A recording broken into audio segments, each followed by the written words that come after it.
আজি ভাষাহীন শব্দহীন আমি আজি আমাৰ মাজৰ পৰা জুবিন দা হেৰাই গ'ল।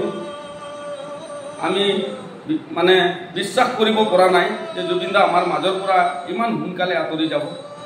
তেওঁ আমাৰ ইয়াৰ আমঠু আছিলে, অসমৰ নহয় গোটেই ভাৰতবৰ্ষই তাক পাহৰিব পৰা নাই। গতিকে আজি এনেকুৱা যেন লাগিছে আমি ক'ত আছোঁ। গতিকে জুবিন দা আপুনি য'তেই আছে ভালকৈ থাকিব। আপোনাৰ মৃত্যু হোৱা নাই, আপুনি সদায় অমৰ হৈ থাকিব।